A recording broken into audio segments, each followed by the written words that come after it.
మేడ్చల్ జిల్లాలో బీఆర్ఎస్ గురుకుల బాట కొనసాగుతోంది. మూడుచింతలపల్లి మండలం మైనార్టీ గురుకుల పాఠశాలను DCMS vice chairman Madhukar Reddy తదితరులు సందర్శించారు.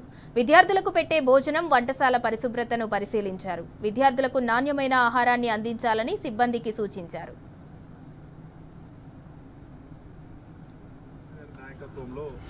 ఆనాడు ఈ తెలంగాణలో ఉన్నటువంటి పేద విద్యార్థులను విద్యలో ధనికులను చేయాలి, ఈ రాష్ట్రాన్ని విద్యావంతుల రాష్ట్రం చేయాలి అని చెప్పి గురుకుల పాఠశాలను సుమారు 1000 గురుకుల పాఠశాలను ఏర్పాటు చేసి పేద విద్యార్థుల కళ్ళల్లో ఆనందాన్ని నింపినటువంటి మన సారు కేసీఆర్ గారు.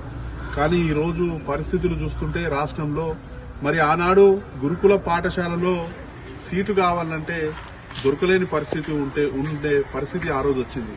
కానీ ఈనాడు గురుకుల పాఠశాలలో చదువుతున్నటువంటి విద్యార్థులకు హాస్పిటల్లో బెడ్ దొరకలేని పరిస్థితి అయ్యింది అని అంటే ఏ విధంగా వ్యత్యాసం ఉందనేది అలా ఆలోచించుకోవాల్సిన అవసరం ఉంది.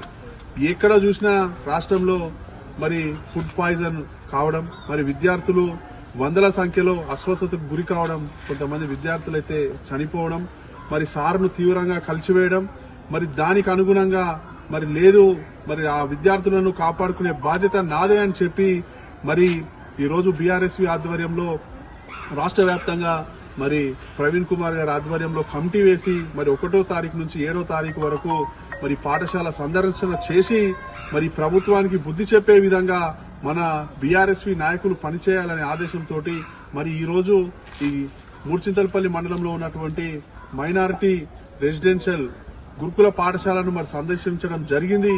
కానీ ఇక్కడ కూడా చూస్తుంటే అలా స్టాఫ్ చాలా చక్కగా విద్యార్థులకు చెప్తున్నారు.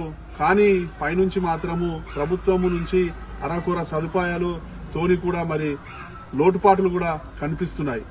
ఇట్లా పోతే విద్యార్థులను ఆరోగ్యం గాని వాళ్ళ విద్య గాని ఎట్లా ముందుకు తీసుకుపోతామనేది ఇవాళ ప్రభుత్వం కూడా ప్రశ్నించుకోవాల్సిన అవసరం ఉంది.